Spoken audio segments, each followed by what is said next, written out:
The wind cut through the city streets like a blade. Daniel Carter pulled his jacket tighter and glanced down at his son. Lucas walked beside him, both hands gripping the grocery bags they had just bought. The boy's cheeks were red from the cold, and his breath came out in small white clouds. It was nearly 8 in the evening. Most people had already gone home. The street lights cast long shadows across the empty sidewalks. Daniel wanted to get home too. His feet hurt after a long day at the construction site, and he still needed to make dinner. They turned down Market Street, taking their usual shortcut through the older part of the city. This area was quieter. Fewer stores, fewer people. Just old brick buildings and narrow alleys between them. Lucas stopped walking. Daniel took 2 more steps before he noticed. He turned back and saw his son staring into one of the dark alleys. "Dad," Lucas whispered. "There's someone in there." Daniel followed his son's gaze. At first, he saw nothing but shadows and trash bins. Then something moved. A small shape, huddled against the wall. Barely visible in the darkness. "Probably just a cat," Daniel said, though he did not believe his own words. He had seen the shape too clearly. It was too big for a cat. "It's not a cat," Lucas said. He took a step toward the alley. Daniel grabbed his shoulder gently. "Stay here." He set down his grocery bags and walked into the alley. His eyes adjusted to the darkness. The shape pressed itself further into the corner, trying to disappear into the bricks. It was a child, but not a human child. Daniel had seen aliens before. Everyone had, ever since Earth joined the Galactic Council 15 years ago. But seeing them on news broadcasts was different from finding one alone in an alley at night. The child was small, maybe the size of a 7-year-old human. Her skin was pale blue, almost gray in the dim light. She had large eyes that reflected the streetlight, like a cat's eyes. Her clothes were torn and dirty. She was shaking. "Hey," Daniel said softly. He crouched down, making himself smaller and less threatening. "Are you okay?" The child stared at him. She said nothing. Daniel tried again, this time using the basic galactic trade language he had learned at work. His pronunciation was terrible, but he knew a few words. "Safe. Help. You safe." The child's eyes grew wider. She understood him. "Dad?" Lucas appeared beside him, ignoring the order to stay back. He looked at the alien child with concern, not fear. "She's hurt." Daniel saw it too. The child's arm hung at an odd angle. Dark blue blood stained her clothes. She had been hurt badly. "We should help her," Lucas said. Daniel hesitated. This was complicated. There were protocols for this kind of thing. You were supposed to call the authorities. Let the proper people handle it. Getting involved with alien matters could lead to problems. But she was a child. A hurt, frightened child who was alone in the cold. More people walked past the alley entrance. They glanced in, saw the alien child, and kept walking. Nobody stopped. Nobody asked if she needed help. They just hurried past, wanting to avoid trouble. Daniel made his decision. He sat down on the cold ground, putting himself at the child's eye level. He spoke slowly, using both English and the few galactic words he knew. "My name is Daniel. This is Lucas. We want to help. Do you understand?" The child nodded slightly. "Are you alone? Where is your family?" At the word family, the child's face changed. Her large eyes filled with tears. She made a sound that might have been crying, though it sounded different from human crying. It was a high, keening noise that made Daniel's heart ache. Okay, he said gently. "It's okay. You're safe now." He looked at Lucas, then back at the child. He took a deep breath and asked the question that would change everything. "Do you want to come home with us?" The child stared at him for a long moment. She seemed to be trying to decide if she could trust him. Then, slowly, she nodded. Daniel stood up and held out his hand. The child looked at it, confused. He realized she might not understand the gesture. He lowered his hand and instead gestured toward the street. "Come on, let's get you warm and fed." The child stood up on shaking legs. She was even smaller than Daniel had thought. She barely reached Lucas's shoulder. She took a tentative step forward, wincing with pain. Lucas moved to her other side.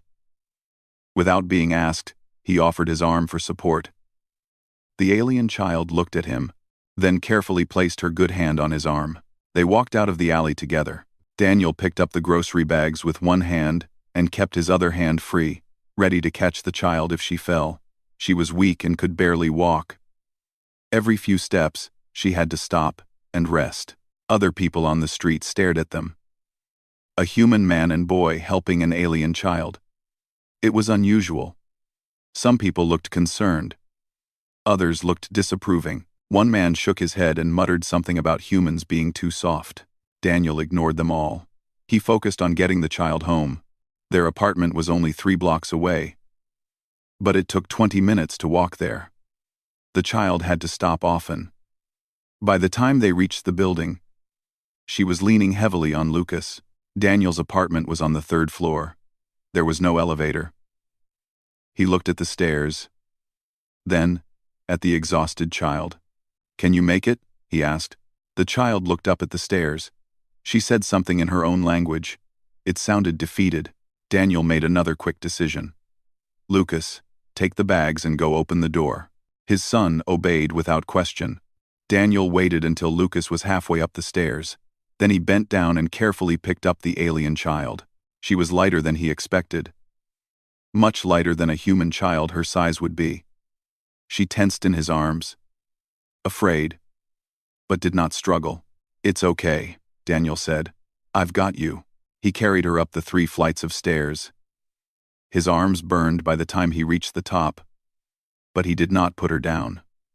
Lucas had already opened the apartment door and turned on the lights. The apartment was small and simple. 2 bedrooms, 1 bathroom, a kitchen that opened into the living room. It was not much, but it was clean and warm. Daniel carried the child to the couch and set her down gently. She looked around the apartment with wide eyes, taking in everything. The pictures on the walls, the toys scattered on the floor, the jacket hanging by the door. Lucas appeared with a blanket and carefully draped it over the child's shoulders. She pulled it tight around herself and finally stopped shaking. "Thank you," she said in heavily accented English. It was the first time she had spoken words they could fully understand. Her voice was soft and musical, like wind chimes. "You're welcome," Daniel said. "What's your name?" The child hesitated, then spoke. "Kira." "Kira," Daniel repeated. "That's a nice name. Are you hungry?" Kira nodded slowly. "When did you last eat?" Kira held up 3 fingers. Daniel was not sure if she meant 3 hours or 3 days. Looking at how thin she was, he feared it might be days. "Lucas, get the first aid kit." "Kira, let me see your arm." For the next hour, Daniel worked carefully to clean and bandage Kira's wounds. Her arm was not broken, just badly bruised. She had cuts on her hands and legs. She flinched when he cleaned them, but she did not pull away. Lucas heated up soup and made sandwiches. Kira ate slowly at first, then faster as her hunger took over. She finished 3 bowls of soup and 2 sandwiches. As she ate, Daniel watched her. He saw how young she really was, how scared, how alone. He had asked her if she wanted to come home, and she had said yes. Now he had to figure out what came next. Daniel barely slept that night. He kept checking on Kira, who had fallen asleep on the couch wrapped in 3 blankets. Every time he looked, she was still there, still breathing, still safe. In the morning, he would have to make calls. He would have to explain. But for now, she was just a child who needed rest. Lucas woke up early and tiptoed into the living room. He sat on the floor near the couch, watching Kira sleep. When Daniel came out of his bedroom, he found his son there, silent and protective. "She's still sleeping," Lucas whispered. "That's good. She needs it." Daniel went to the kitchen and started making breakfast. The smell of eggs and toast filled the apartment. Kira stirred. Her eyes opened slowly. For a moment, She looked confused, not remembering where she was. Then she saw Lucas sitting nearby and seemed to relax. "Good morning," Lucas said, smiling. Kira sat up carefully. Her injured arm was still wrapped in bandages. "Good morning," she replied. Her English was clearer now that she was rested. Daniel brought her a plate of food. "How do you feel?" "Better." Kira took the plate with her good hand. "Thank you for helping me." "And?" "Of course." Daniel sat down in the chair across from her. "Kira, I need to ask you some questions. Is that okay?" She nodded while eating. "Where is your family?" Kira's hand stopped moving. The fork hung in the air. "Gone." "Gone where?" "I don't know." Her voice became very small. "There was an attack. Ships came. They fired weapons. Everything was loud and bright. My mother told me to hide. I hid in a small compartment. When I came out, the ship was broken. Emergency pods were launching. I got into one, but I was alone. The pod brought me here. To Earth. I crashed in the water near the city. I swam to shore. I walked for 2 days looking for help, but everyone was afraid of me." Daniel felt his chest tighten. 2 days. This child had been alone and hurt for 2 days. And nobody had helped her until last night. "What about your father? Your mother?" "I don't know where they are." Tears ran down Kira's blue cheeks. "The ship broke apart. I saw other pods launching. Maybe they escaped too. Maybe not." Lucas moved closer to the couch. "We'll find them," he said with the certainty only a child could have. Daniel was not so sure, but he nodded. "We'll try. But first, I need to report this to the authorities. They need to know you're here and safe." Kira's eyes went wide with fear. "Will they take me away?" "I don't know," Daniel admitted. "But I can't just keep you here without telling anyone. Your people need to know you're alive. And we need to find out what happened to your family." After breakfast, Daniel made the calls. First to the local police, then to the Galactic Council liaison office. Within 2 hours, his apartment was full of people. Human police officers came first. They were polite but confused. They had never handled a case like this. They asked basic questions and took notes. Then the Galactic Council representatives arrived. Ambassador Theron was a Korthan, a species that looked like they were made of dark gray stone.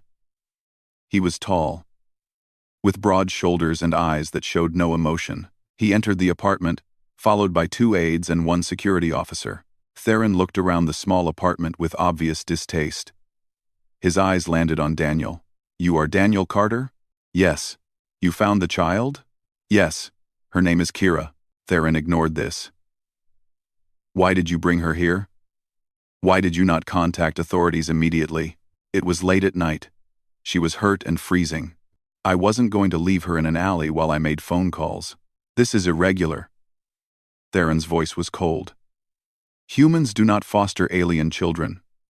There are protocols. She's a child who needed help. I helped her." Theron turned to Kira, who sat on the couch looking very small and frightened. Lucas sat beside her, holding her good hand. "Child, come here," Theron commanded. Kira did not move. "I said come here. I need to verify your identity and condition." Kira pressed closer to Lucas. "I want to stay here." Theron's expression hardened. "That is not possible. You will come with us to the processing center." "No." Kira's voice was quiet but firm. Daniel stepped forward. "Ambassador, she's been through something terrible. Can't the questions wait?" "They cannot." Theron gestured to his security officer. "Take the child." The security officer, a thin being with too many joints, moved toward the couch. Lucas stood up, putting himself between the officer and Kira. "Leave her alone," the boy said. The security officer stopped and looked at Theron for guidance. Daniel moved to stand beside his son. "Ambassador, please. There's no need to force her. Let me at least be present for the interview." Theron studied Daniel for a long moment. "Very well. But she must answer our questions." What followed was an interrogation that lasted 3 hours. Theron asked Kira about every detail of the attack. what the ships looked like, what weapons they used, what direction they came from. Kira answered as best she could. But she was just a child. She did not know military details. Your family, Theron said. They were part of the Velnari diplomatic convoy traveling to the Outer Reaches conference. Yes? Yes, Kira said. The convoy was attacked 6 days ago. We received a distress signal, but by the time rescue ships arrived, there was only debris. No survivors were found. You are the first. 6 days. Daniel felt sick. She's been alone for 6 days? Theron did not look at him. The child's escape pod must have malfunctioned and traveled further than expected. We have been searching, but Earth was not in the projected trajectory. What about her parents? Daniel asked. No bodies have been recovered. It is likely they perished in the attack. Kira made that high keening sound again. Lucas wrapped his arms around her. Theron seemed uncomfortable with this display of emotion. We will continue searching, but you must prepare for the worst. In the meantime, standard protocol is to place you in protective custody at the Galactic Youth Center until family can be located. What's that? Daniel asked. A facility designed to house displaced alien miners. A facility? Daniel felt anger rising in his chest. You mean like a detention center? It is a safe, clean environment where the child will receive proper care. Proper care? She needs a home, not a cell. Mr. Carter, you are not qualified to make decisions about alien child welfare. And you are? Daniel could not help himself. Have you even asked Kira what she wants? Theron turned to Kira. Child. Do you wish to go to the Galactic Youth Center where you will be with others of your kind? Or do you wish to stay here with humans you have known for less than 1 day? It was not a fair question, and Theron knew it. He was trying to make the obvious choice seem obvious. Kira looked at Daniel, then at Lucas. Then she looked at Theron. I want to stay here, she said. Daniel saved my life. He was kind when nobody else would help me. I trust him. Theron's jaw tightened. You are not old enough to make such decisions. Then let me make it. Daniel stepped forward. I'll foster her, temporarily, until you find her family or someone suitable among her own people. I have a clean record. I'm already raising 1 child successfully, and most importantly, Kira feels safe here. Impossible. You have no training in Velnari cultural practices. You do not speak her language. I care about her well-being more than protocols. The apartment fell silent. Everyone stared at Daniel. Even his own words surprised him. He had known Kira for less than a day, but the thought of her being taken to some cold facility made him feel sick. One of Theron's aides leaned in and whispered something. Theron listened, his expression unreadable. Finally, he spoke. There is precedent for emergency fostering in unusual circumstances. It is rarely used, but the law does allow it. He paused. However, there will be conditions. You will be monitored constantly. An officer will be assigned to observe your household. Any sign of improper care or cultural insensitivity, and the child will be removed immediately. Do you accept these terms? Daniel did not hesitate. Yes. Very well. Theron looked displeased with his own decision. I will file the necessary documents. Officer Venn will arrive tomorrow to begin monitoring. After the council representatives left, the apartment felt quiet again. Kira sat on the couch, looking exhausted. Lucas sat beside her, showing her a book about dinosaurs. Daniel sat down in his chair and let out a long breath. What had he just agreed to? He was now responsible for an alien child he barely knew. He would be watched and judged constantly. If he made any mistakes, Kira would be taken away. But when he looked at her, saw how she leaned against Lucas like they were already siblings, he knew he had made the right choice. Dad? Lucas looked up from the book. Is Kira going to live with us now? For a while, yes. Good. Lucas smiled. I always wanted a sister. Kira looked at Lucas, not fully understanding. He tried to explain what a sister was. As Daniel watched them, he felt something he had not felt in a long time. His family, broken since his wife died 2 years ago, felt a little bit more complete. Officer Venn arrived the next morning, carrying a small device that looked like a floating metal sphere. It followed him everywhere, recording everything. "I am here to monitor the human household," Venn announced. He was a Quellan, a species with pale green skin and 3 eyes. The third eye sat in the center of his forehead and never blinked. "I will observe all interactions between you and the Velnari child. I will file daily reports. Do not let my presence disturb your normal routines." This was impossible, of course. Having someone watch your every move changed everything. But Daniel tried his best to act normal. The first week was hard. Kira barely spoke. She ate very little. At night, she woke up screaming from nightmares. Daniel would rush to her room and find her sitting up in bed, her whole body shaking. "It's okay," he would say, sitting on the edge of the bed. "You're safe now. The bad things can't hurt you here." Sometimes she believed him. Sometimes she did not. Officer Venn watched all of this. He recorded Daniel comforting Kira at 3 in the morning. He recorded Lucas sharing his toys with her. He recorded them eating dinner together. Daniel trying to make food that Kira could eat safely. Venn said very little. He just watched and took notes on his device. By the second week, Kira started to relax. She smiled more. She played games with Lucas. She even laughed once when Lucas tried to teach her how to play a video game and kept losing to the tutorial level. Daniel went back to work at the construction site. A neighbor, an elderly woman named Mrs. Palmer, agreed to watch both children during the day. Officer Venn observed this too, following them to Mrs. Palmer's apartment every morning. One evening, while Daniel was making dinner, Kira came into the kitchen. She had been quiet all day. "Daniel?" she said softly. "Yes? I remember something. About the attack." Daniel turned off the stove and gave her his full attention. "What do you remember?" "I saw marks on the ships. Symbols. I did not think about it before, but I remember them now." "What kind of symbols?" Kira picked up a pencil and paper from the counter. She drew carefully. The symbol looked like 3 curved lines forming a triangle.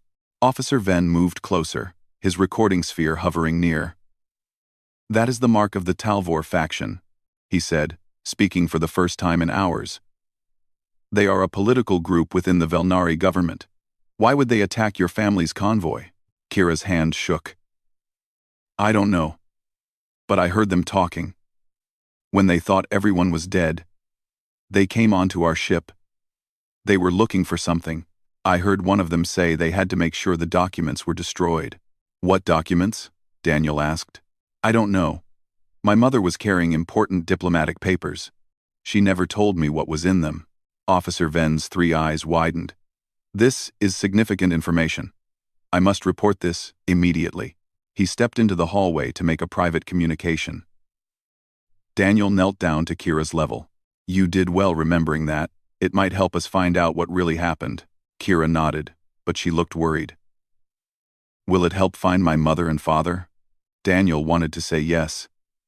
He wanted to promise her everything would be fine, but he could not lie to her. "I don't know," he said honestly, "but it's a start."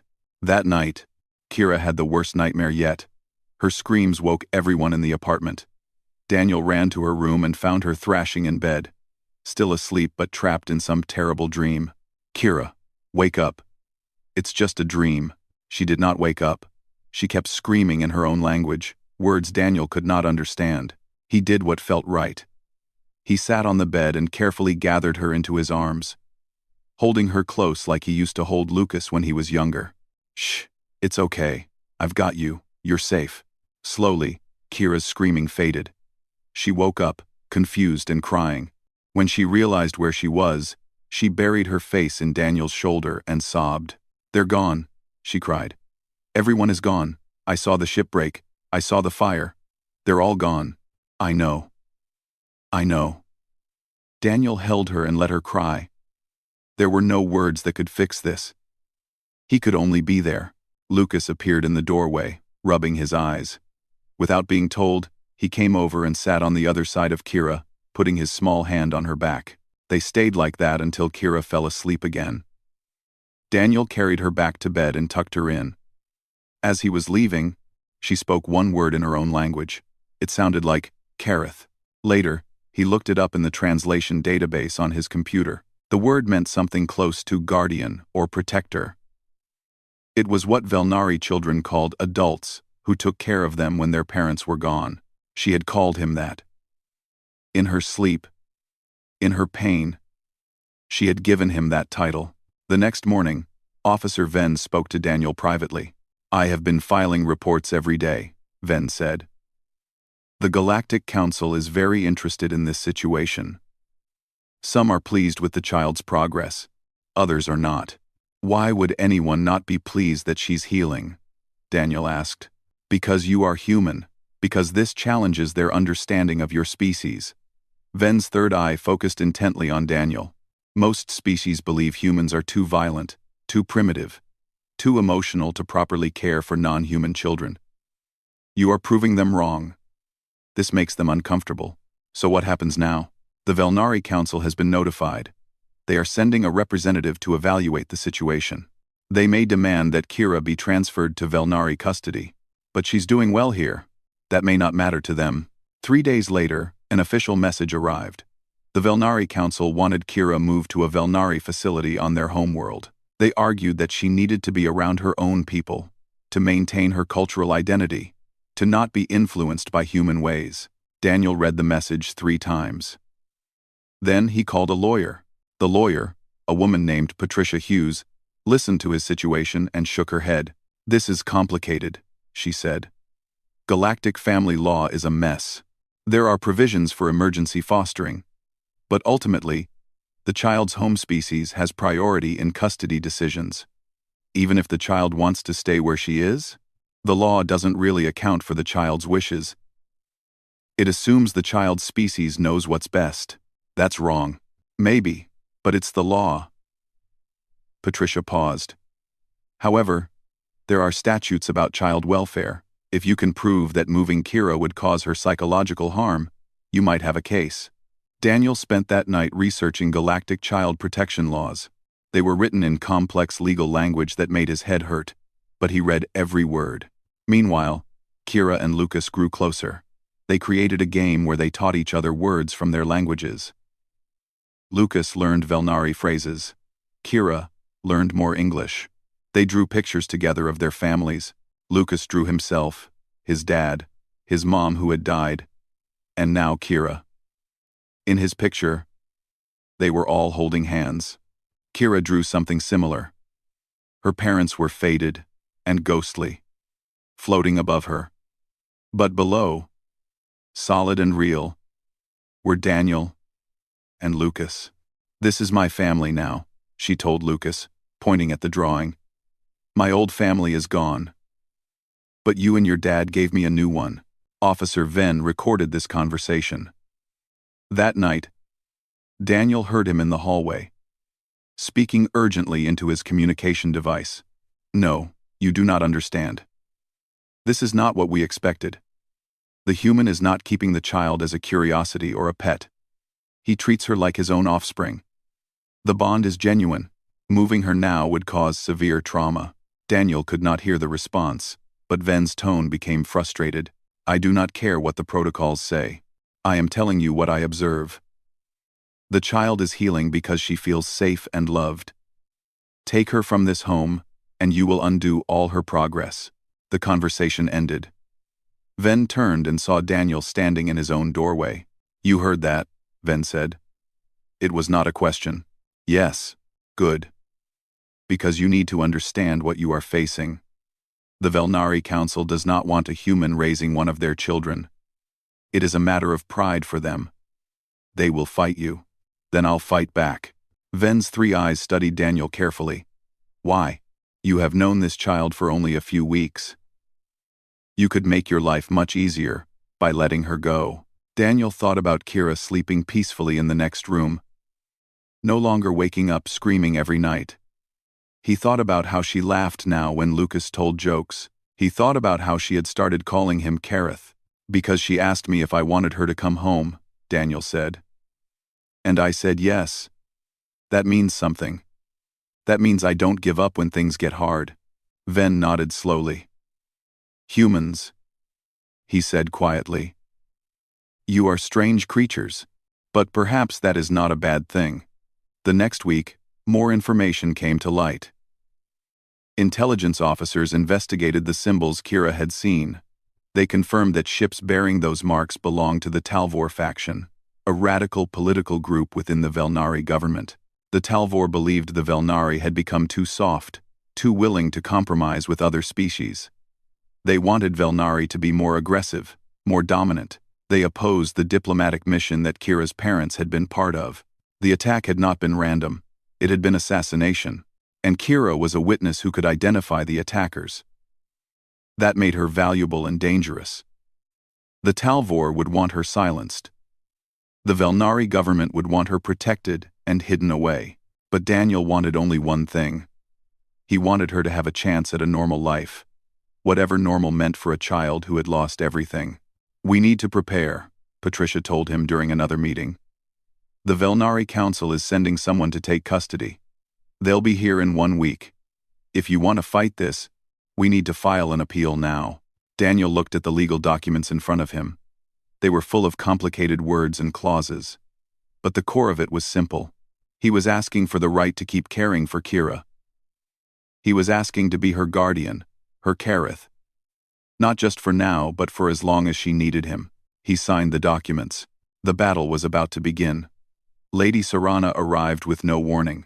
Daniel came home from work to find 3 Velnari officials waiting in the hallway outside his apartment. They wore formal robes that shimmered like water. Their faces were cold and distant. The woman in the center stepped forward. She was taller than Kira, with skin that was a deeper shade of blue. Her eyes were the same shape as Kira's, but they held no warmth. I am Lady Serana, diplomatic minister of the Velnari Council and aunt to the child Kira. I have come to claim custody of my niece. Daniel's heart sank. He had known this was coming, but not so soon. I would like to speak with my lawyer before we discuss this. There is nothing to discuss. I am family. The law is clear. The child comes with me. 434. Can I at least see Kira first? Explain what's happening? The child should already understand. She is Velnari. She belongs with Velnari. Lady Serana moved toward the apartment door. Now, please step aside. Daniel did not move. No. The 2 officials behind Lady Serana stiffened. One reached for something at his belt. You dare refuse me? Lady Serana's voice was like ice. I am her blood relative. I have every legal right, and I am her legal guardian, appointed by the Galactic Council's emergency fostering provisions. Any change in custody requires a formal hearing. You can't just take her. Lady Serana's eyes narrowed. I see. The human thinks he knows our laws. I know enough. They stared at each other. Finally, Lady Serana smiled, but it was not a kind smile. Very well. We will have your hearing. But know this, Mr. Carter. The child has been living with humans for weeks now. She has been exposed to your violent culture, your primitive ways. I will argue that she has been damaged by this experience and requires immediate intervention to undo the harm you have caused. Violent culture? Daniel felt anger rising. Kira was alone and dying in an alley. I saved her life. I gave her a home. I helped her heal. If that's violent, then I don't know what kindness means to you. You took advantage of a traumatized child. You presented yourself as a savior, when really you wanted to keep her as some kind of exotic pet. That's not true, isn't it? How else does one explain a human's interest in an alien child? Your species is known for collecting things, for wanting what does not belong to you. Before Daniel could respond, the apartment door opened. Kira stood there, with Lucas beside her and Officer Ven behind them. Aunt Serana, Kira said quietly. Lady Serana's expression changed for just a moment. Something that might have been genuine feeling crossed her face, but it vanished quickly. Kira, come here, child. Kira did not move. She looked at Daniel, then back at her aunt. I heard what you said. I am not damaged. Daniel did not hurt me. He saved me. You do not understand what has been done to you. Living among humans has confused you. But do not worry. I will take you home, and you will remember who you really are. I know who I am. Kira's voice was stronger now. I am the daughter of Ambassador Kelrin and Scholar Marana. I am the survivor of the convoy attack. And I am part of this family. She reached out and took Daniel's hand. Lady Serana's face went cold again. I see the contamination is worse than I thought. You speak like a human. You act like a human. This is exactly why you must come with me immediately. I won't go. You do not have a choice. Yes, she does. Officer Venn stepped forward. The child has expressed a clear preference. Under Section 47 of the Galactic Child Welfare Act, her wishes must be considered, especially given her age and the circumstances. She is 12 years old. She cannot make such decisions. She is old enough to testify about what she wants. Lady Serana turned her cold gaze on Venn. And you? A Quellan officer, defending human custody. Have they bribed you? Threatened you? They have done neither. I have simply observed the truth. The truth, Lady Serana repeated. The truth is that this human has poisoned my niece's mind. The truth is that she should be with her own people. And the truth is that I will not allow her to remain in this primitive dwelling one moment longer than necessary. She pulled out a communication device. I am contacting the Velnari High Council. I am formally requesting immediate emergency custody transfer on the grounds of cultural contamination and psychological manipulation. Daniel's lawyer, Patricia, had warned him this might happen. There were provisions in galactic law for emergency transfers if a child was deemed to be in immediate danger. You can't prove either of those things, Daniel said. Can't I? Look at her. She prefers humans to her own kind. She has forgotten her language. She has forgotten her customs. Is that not evidence enough? Kira spoke up, her voice shaking but determined. I have not forgotten anything. I speak Velnari every day with Officer Venn.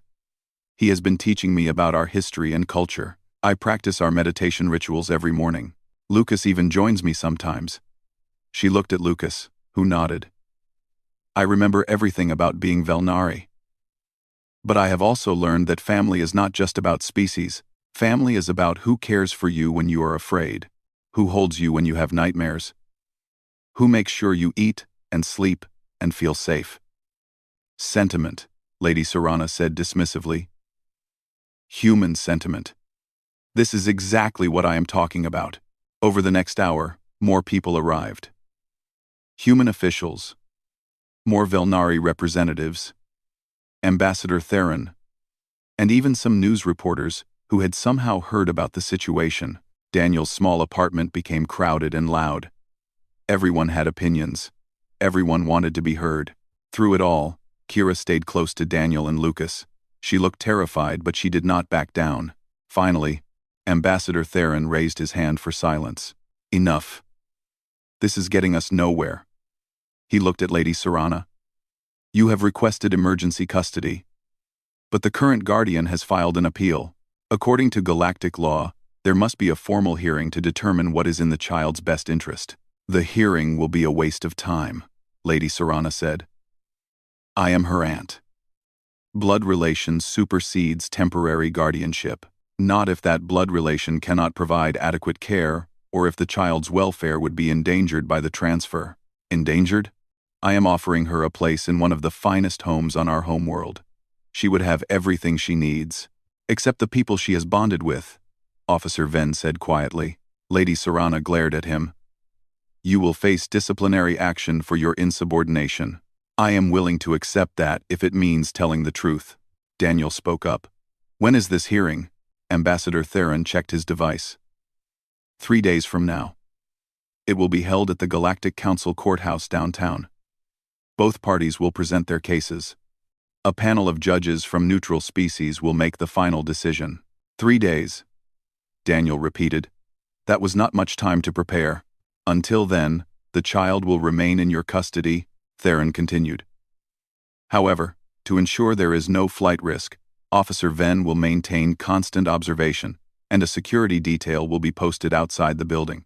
Lady Serana looked furious. You are allowing her to stay with the human?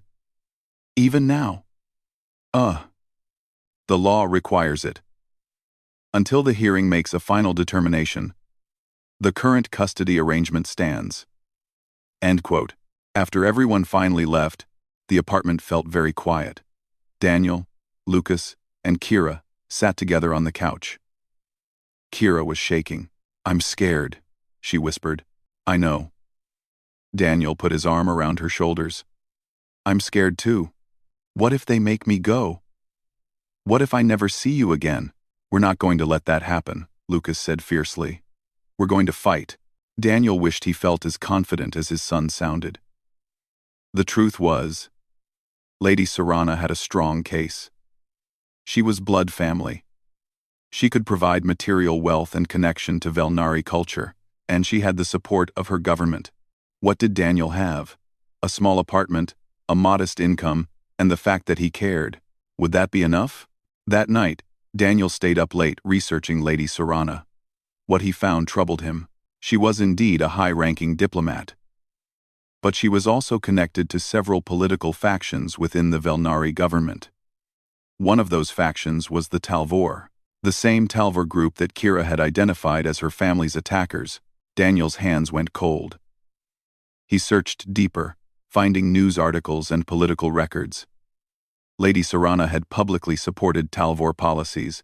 She had voted against the diplomatic mission that Kira's parents had been part of, and now she wanted custody of Kira.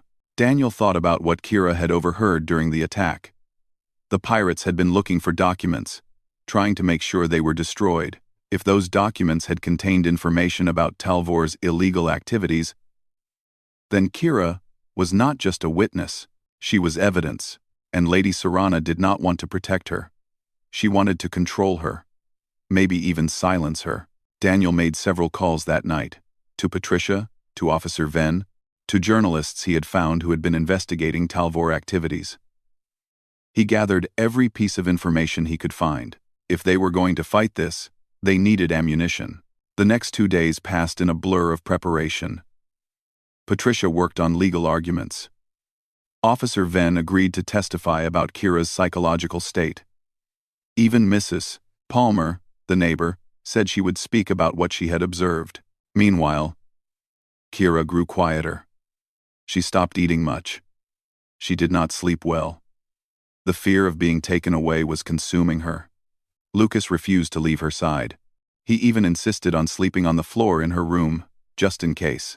On the morning of the hearing, Daniel dressed in the only suit he owned.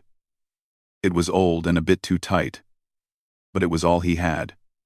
Lucas wore his church clothes. Kira wore a simple dress that Mrs. Palmer had bought for her. They looked at themselves in the mirror. An odd family. For sure. A human man, a human boy, and an alien girl. But when Daniel looked at them, he did not see oddness. He saw his family. Whatever happens today, he told them, I want you to know that I am proud of both of you. And no matter what the judges decide, nothing will change how I feel. You are both my children. Kira hugged him tightly. You are my Kareth, she whispered in Velnari. Lucas hugged them both. We're family, he said simply. They walked out of the apartment together, ready to face whatever came next. The battle for Kira's future was about to begin. The courthouse was larger than Daniel had imagined. It was built for galactic representatives, with high ceilings and seats designed for dozens of different body types. The main chamber was already full when they arrived. News crews from multiple species had set up cameras. This hearing had become something bigger than just a custody case. It was a test. Could a human properly care for an alien child? The galaxy was watching to see what answer Earth would give. Daniel, Kira, and Lucas sat at one table. Patricia sat beside them, sorting through documents. Across the aisle, Lady Serana sat with 3 lawyers. All Velnari, all wearing expensive robes. The judges entered. There were 5 of them, each from a different neutral species. The head judge was a Draxian, a species known for being fair but extremely strict about following the law. This hearing will determine custody of the minor Kira of House Kelran, the head judge announced. Lady Serana has challenged the current emergency guardianship arrangement, claiming that blood relation and cultural preservation take priority. Mr. Sessizant, Daniel Carter argues that the child's best interests are served by remaining in his care. Both parties will present evidence. The child may testify if she chooses. We will make our decision based on galactic law and the welfare of the minor. Lady Serana's lawyers went first. They presented their case with cold precision. They talked about the importance of cultural identity. They showed images of the beautiful estate where Kira would live if custody was transferred. They brought in experts who testified that human and Velnari psychology were too different for proper cross-species parenting. The child needs to be among her own kind, one expert said. Humans cannot understand Velnari emotional needs. They cannot teach her the proper customs and traditions. Every day she spends with humans, she loses more of her identity. Then, Lady Serana herself took the stand. She spoke about family duty, about honor, about the shame of having a Velnari child raised by humans. I am her father's sister, she said. It is my responsibility to care for her. The human may have good intentions, but intentions are not enough. Kira belongs with family, with her own people, in her own culture. To leave her with humans is to abandon her to a life where she will never truly belong. When it was Daniel's turn, he felt every eye in the room on him. He was one human, in a room full of aliens, fighting for the right to keep a child who was not his species. Patricia stood up.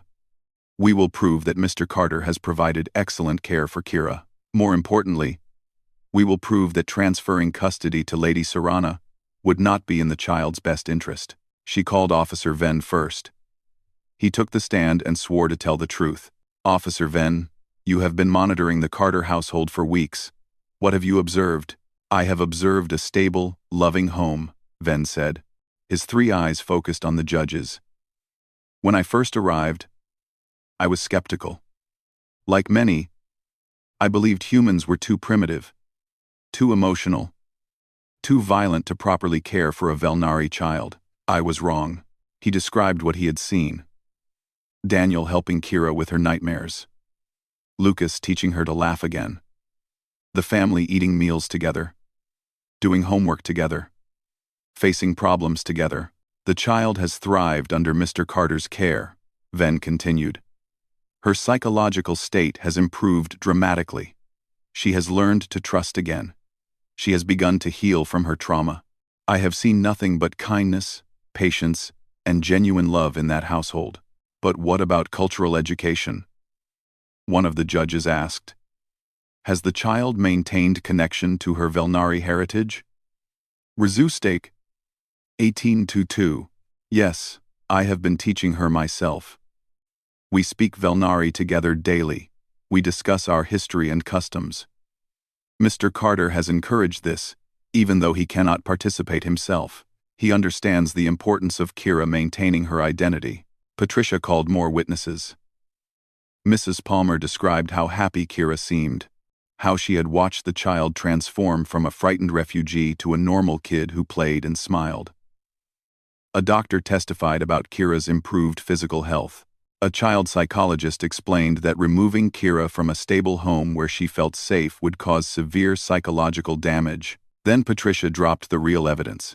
Your Honors, we have discovered troubling information about Lady Serana's connections and possible motives for seeking custody. She presented documents showing Lady Serana's ties to the Talvor faction. Financial records.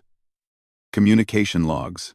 Voting records that showed her opposing the diplomatic mission that Kira's parents had led. Lady Serana was politically opposed to the mission that resulted in the death of Kira's parents, Patricia said. The attack on that convoy was not random. It was orchestrated by Talvor operatives. And Kira witnessed it. She can identify the attackers. She may know information that could expose the entire conspiracy. The courtroom erupted. Reporters shouted questions. Lady Serana's lawyers jumped to their feet, objecting loudly. The head judge banged his gavel for silence. These are serious accusations. Lady Serana, do you wish to respond? Lady Serana stood, her face calm but her eyes burning with anger. These documents prove nothing. I have political views, yes. But I would never harm my own family. This is a desperate attempt by the human to avoid losing custody. Then let the child testify, Patricia said. Let Kira tell us what she wants and what she knows. The head judge looked at Kira. Child, do you wish to testify? Kira looked at Daniel. He nodded, giving her strength. She stood up, her legs shaking, and walked to the witness stand. She looked very small sitting in the large chair designed for adult aliens. Kira, Patricia said gently, can you tell us what happened the night of the attack? Kira took a deep breath. Then, in a clear voice, she described everything. The peaceful convoy, the sudden appearance of ships, the weapons fire, her mother hiding her in the emergency compartment. I saw the ships, she said. They had marks on them, 3 lines making a triangle. Later, I learned those were Talvor marks. What else did you see? After the shooting stopped, I heard people boarding our ship. They were speaking Velnari. One of them said they needed to find the documents my mother was carrying. He said they had to destroy them before anyone found out about the illegal weapons sales. Another eruption in the courtroom. Lady Serana's face went pale. That's a lie, she said. The child is confused, traumatized. She does not know what she is saying, but the judges were listening carefully. So was everyone else. Kira continued. I was so scared. I stayed hidden for hours. Then the emergency pod launched automatically. I ended up here, on Earth. I was alone for days. Nobody would help me. They saw I was alien and walked away. Except for Daniel and Lucas. They helped me when nobody else would. They took me home. They made me safe again. Her voice broke. I had nightmares every night. I could not sleep. I could not eat. I kept seeing the attack over and over. But Daniel stayed with me. He held me when I was afraid. He never got angry when I woke him up at night. Lucas shared everything with me. His toys, his room, his father. They made me part of their family. She looked at Lady Serana. I do not want to live with you, Aunt Serana. I am sorry. But you only want me because I am evidence. You want to control what I say and what I remember. You want to protect the people who killed my parents. That is not true. Lady Serana shouted. Then why? Kira said, her voice steady now. Did you vote against the investigation into the convoy attack? Why did you try to close the case before all the bodies were even recovered? I saw the records. I know what you did. The courtroom fell silent. Everyone stared at Lady Serana. I vote in many ways on many issues, she said, but her voice was no longer confident. I cannot remember every decision. The head judge looked at his fellow judges. They conferred quietly. Then he spoke. This hearing has revealed information that goes beyond simple custody. Lady Serana, you are ordered to remain available for questioning regarding your possible involvement in the convoy attack. Officers will escort you from this courtroom. 2 security officers stepped forward. Lady Serana's lawyers tried to object, but the judges were firm. She was led away, her face a mask of rage. The head judge turned to Kira. Child, you have shown great courage today. You have told the truth even when it was difficult. This court honors that. He looked at Daniel. Mr. Carter, you are not Velnari. You do not speak the language well. You do not understand all the customs. But you have done something more important than any of that. You have given this child safety and love when she needed it most. You have helped her heal. You have respected her heritage while making her part of your family. The judge looked at his papers. This court has reviewed all evidence. We have considered the law. But most importantly, we have considered what is best for Kira. Daniel held his breath. Custody will remain with Daniel Carter. Furthermore, We recommend that this arrangement be made permanent through formal adoption procedures in both human and Velnari legal systems. The child has found a home. We will not take that from her. The courtroom exploded with noise. Some people cheered. Others looked shocked. The news cameras recorded everything. Daniel felt tears running down his face. Lucas jumped up and down. Kira sat very still for a moment, as if she could not believe what she had heard. Then she ran from the witness stand straight into Daniel's arms. "You can stay," he said, holding her tight. "You can stay. You can stay." "I know," she whispered in Velnari. "I knew you would not let them take me." The months that followed changed everything. Lady Serana's connections to the Talvor faction were exposed. The conspiracy was larger than anyone had imagined. Investigations revealed that the Talvor had been selling illegal weapons to hostile forces, using diplomatic convoys as cover. Kira's parents had discovered this and were going to report it. That was why they were killed. Lady Serana was arrested. So were dozens of other Talvor members. The scandal rocked the Velnari government. Through it all, Kira lived with Daniel and Lucas. She went to school. She made friends, both human and alien. She still had bad days when the memories came back, but she had family to help her through them. The custody case became famous across the galaxy. It was studied in law schools and discussed in government chambers. It changed how people thought about families and adoption, and what it meant to care for a child from another species.